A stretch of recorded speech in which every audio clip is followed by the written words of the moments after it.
Mga katambay, kamusta po? Si Kamanong po, nagbabalik naman po muli para po magkomento po sa inyo dito po sa Tambayan Makabayan. Magandang umaga po muna sa inyo, tanghali, hapon, gabi at madaling araw po sa atin lahat. Sana po nasa maayos po tayong kalagayan, mga kababayan. Ito po, umpisa na po natin, magkomento na po tayo mga tambay. Muli pong, ito po, muling binatikos po ni Atty. Topacio po. Ito pong ICI at syempre po si Bonjing, mga kababayan. Bakit daw po sinasala lang nila ang gusto nilang kasuhan, mga tambay? Bakit kaya? Nasaan daw po ang iba? Napakarami pong politiko ang nakikinabang po at na kumikita sa maanumalyang proyekto na tinatawag na mga ghost project. At karamihan pa sa mga politiko ay sila rin po ang contractors, mga tambay. Mga demonyo na ito umano. Mga bayan, bakit kaya pinagtatakpan lahat? Piling-pili lang. Pakinggan po natin si Atty. Topacio. Ang banat niya po rito sa ICI. Imposible nga naman. Si Saldico, iniipit mo. Si Saldico, sinasabihan mo corrupt. Pero yung speaker, yung dating speaker ng 19 Congress, hindi. Unbelievable. Ginagawang tangat bobo ang mga Pilipino. Anong klase? Kontrolado, Eto, nagsumiti na. Eto, sinasabi ko na nga ba, walang paroroonan itong ICI as constituted ngayon, Wow. Ang ICI ay nagbigay ng preliminary report. Yan, o partial report, tawagin natin, sa Office of the Ombudsman. Okay. Ang problema, paano maniniwala nga yung mga tao sa pangyayari ay ICI compromised na, di ba? Tinalakay natin yan. Yung Ombudsman, heavily compromised. Ito pa naman ang ginagawa ng kasalukuyang Ombudsman. Yung predecessor niya, yung sinundan niya, ay dating Associate Justice sa Supreme Court. Yeah. Para matakpan yung lack of real legal achievement ng kasalukuyang ombudsman. Wala siyang ginawa kundi siraan yung dating ombudsman. Meron pa namang ganun. Mali. Walang gumawa noon ilabas mo na yung salin, ganito, ganon, may secret. Maraming kapuitan Pagkatapos, yung ICI na na-compromise na dahil kung ano-anong ginawa nila kay Magalong, kinompromise nila yung, in-undermine nila si Magalong, yung isang compromised agency magsusumite sa another compromised agency, walang maniniwala dyan. Wala na. Kita nyo paano kayong maniniwala? Sinala nila yung mga gusto nilang kasuhan. Eto, sa bagay, partial lang naman ito tingnan natin, pero nagtataka lang ako, eto mga nirekomenda nila na i-prosecute. Dalawang senador, si Joel Villanueva at Jinggoy Estrada. Dating DPWH Undersecretary Roberto Bernardo. Saldico, bakit pa hanggang Saldico lang kayo, Ex-Caloocan 2nd District Representative Litsi Kahayon Uy, Commissioner Mario Lipana. Nasaan yung ibang congressmen? Dami nun, di ba? Di ba in-interview nyo si Martin Romualdez? Ayaw nyo naman pakita. Palagi ko ganito lang nangyari sa interview yun Dito bating si Speaker. Hi, Speaker, thank you for honoring our invitation. Sabi niya, naman, sabi ni Speaker, basta kayo nag-invite, darating ako. Speaker, kasi may mga nagbanggit sa inyo sa pangalan nyo, na kayo daw ay tumatanggap ng pera in connection with the flood control projects. Totoo ba yun? Hindi totoo yan. Puro kasinungalingan yan.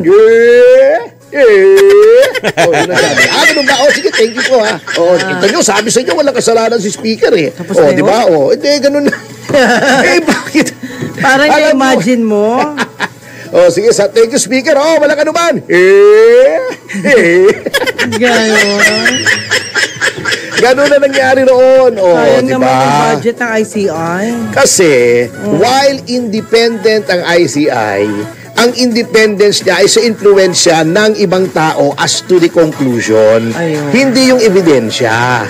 Bakit hindi nila tinake into account yung salaysay na sa Senado ng mag-asawang Diskaya Ayun. na nagtuturo kay Martin Romualdez? Bakit etong testimony ni Gutesa, Marine Sergeant, Master Sergeant Opo. Gutesa ay hindi nila kinonsider. Sworn statement yun, di ba? Huwag niyong sabihin ang i-consider niyo lang yung mga pumunta sa inyo.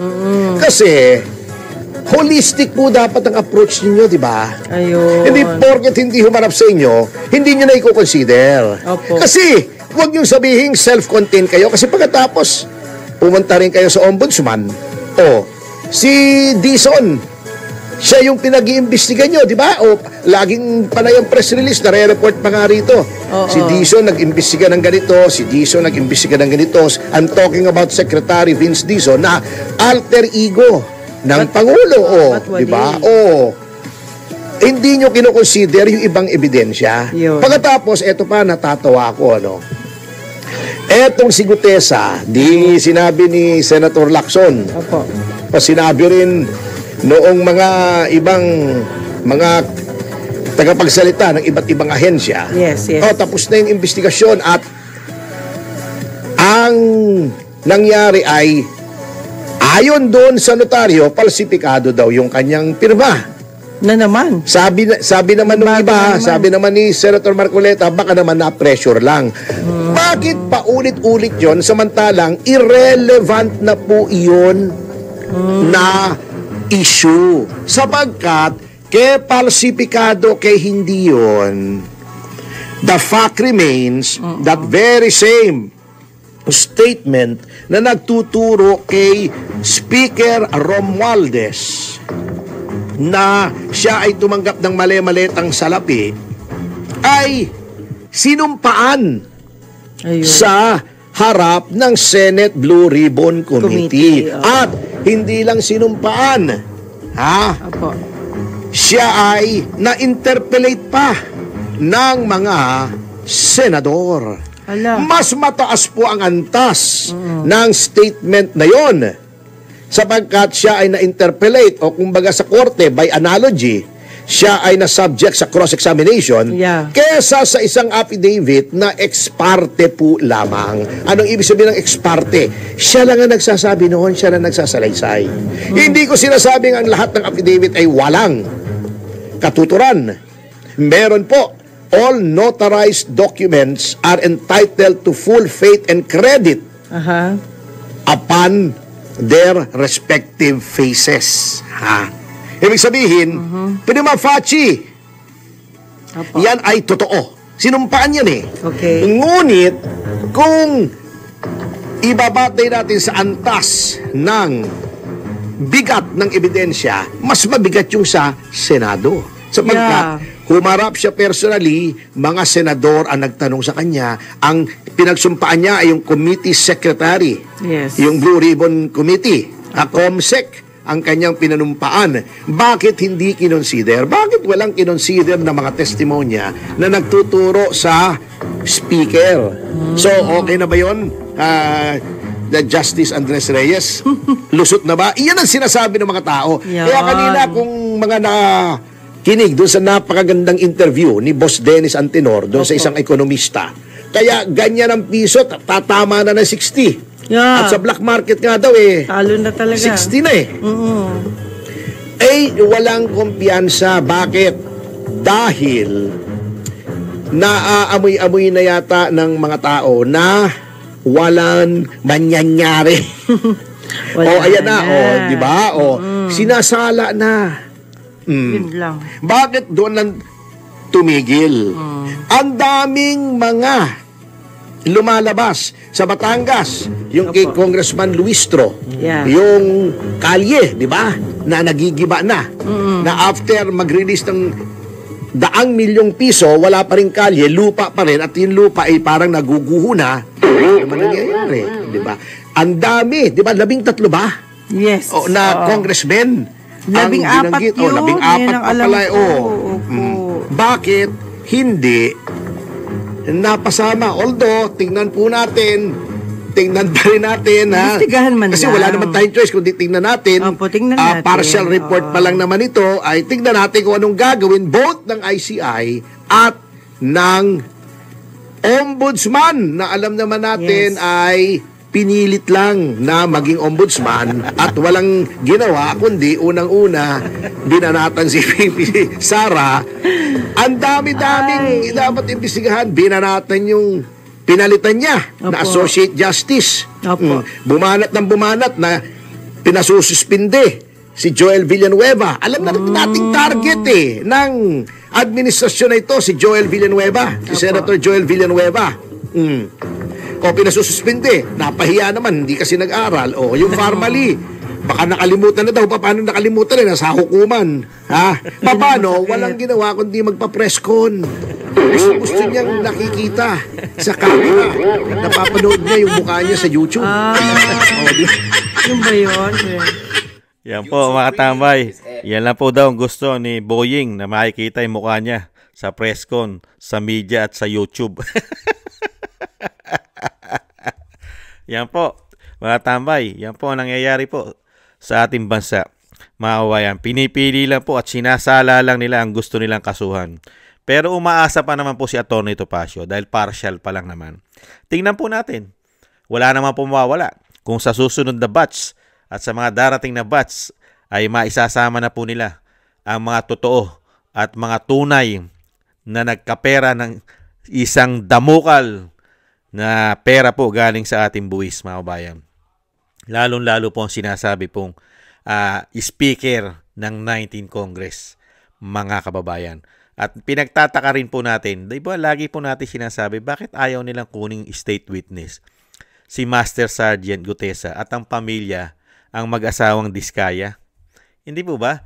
Bakit po nila mas kinakasuhan pa nila, mas gusto pa nilang kasuhan kaysa po kunin yung mga nalalaman nila? Nakapagtataka, di po ba? Dahil nga po, meron po silang gustong, mga kabayan, pagtakpan.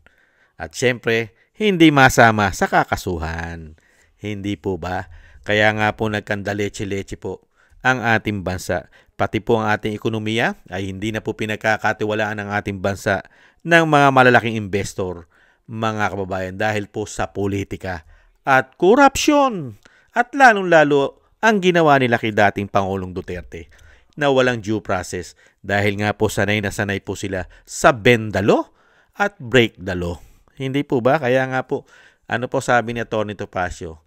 Si Boying ay pinilit lang kahit po hindi siya karapat-dapat maging ombudsman. Ayon kay Atty. Topacio, pinilit lang para po siyempre pagtakpan ang mga dapat pagtakpan ni Boying umano. Nakita niyo po, pag-upo, ano po ang inunang bakbakan? Ang Vice President.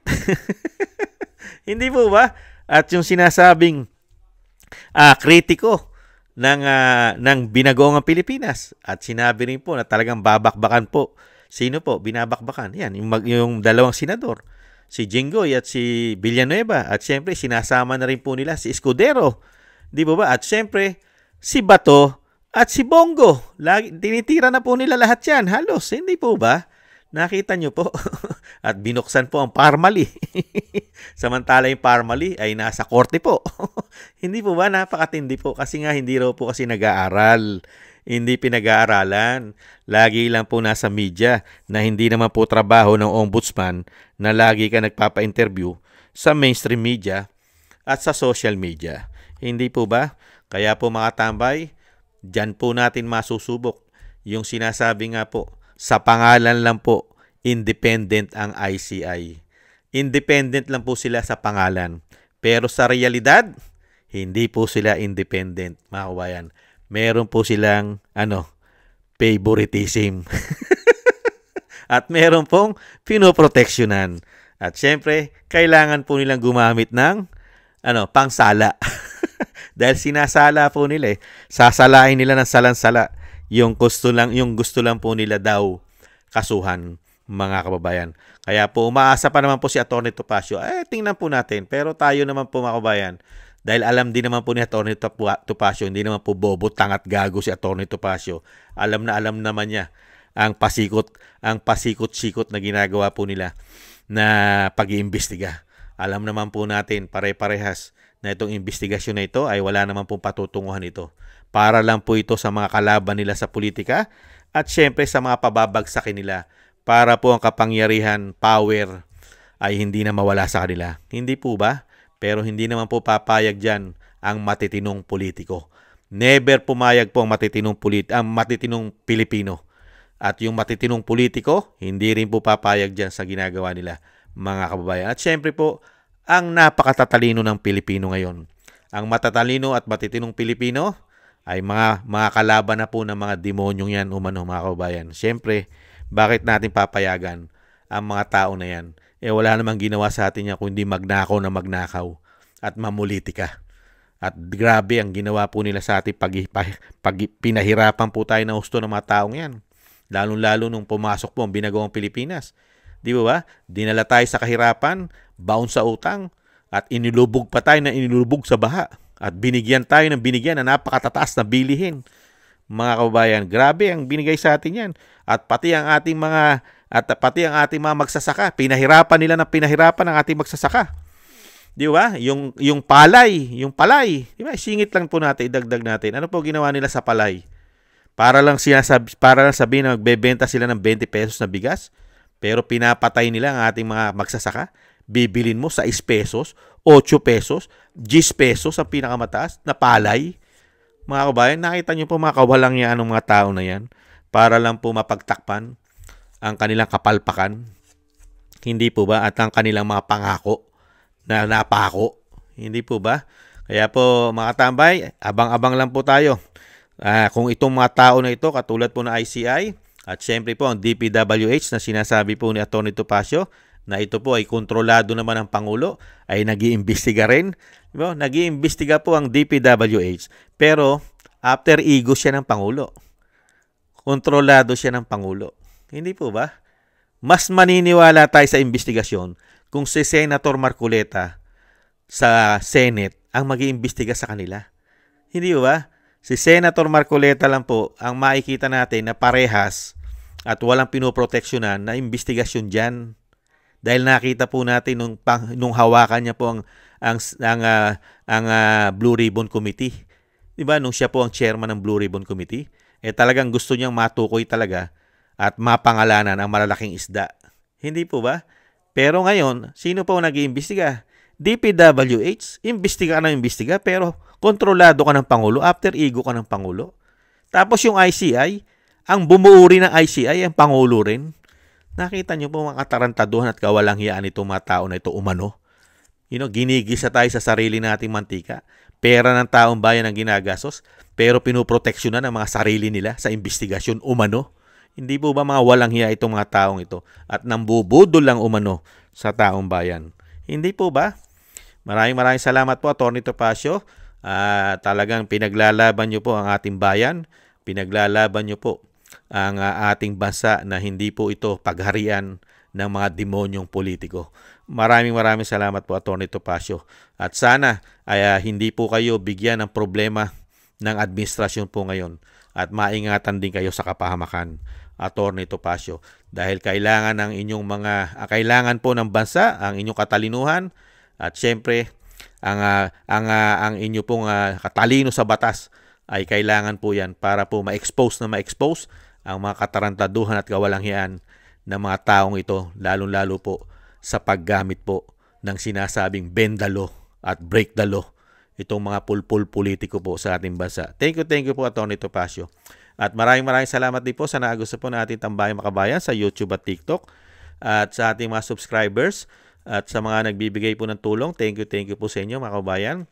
At sa mga nagbibigay po ng tulong, thank you rin po. At sa mga nagko-comment, like, share, subscribe, thank you rin po. At yung panalangin po natin sa ating bansa, tuloy-tuloy po tayong manalangin na matapos na po at mawakasan na po ang ginagawa pong kademonyuhan ng mga masasamang politiko sa ating bansa. Ay sana po magwakas na po sila sa lalong mabilis. At yung panalangin po natin mga tambay sa pamilya Duterte na maingatan po sila sa kapahamakan. At ang Vice President at ang dating Pangulo na madugtungan pa ang kanyang buhay at kalakasan at makalabas na po siya sa lalong mabilis. Maraming salamat po sa mga dasal nyo. At tayo rin po yung magdasal para sa ating sarili at sa ating buong sambayanan, sa ating buong pamilya na tayo po yung maingatan. Thank you po mga tambay. Tiis-tiis lang po. At hindi naman po sila forever, mga tambay. Nakakalungkot lang po dahil nananatili po kasing bulag, pipi at bingi ang ating men in uniform sa ginagawa nilang mga pagnanakaw sa pera ng bayan. Thank you po. Ingat po. Bye-bye.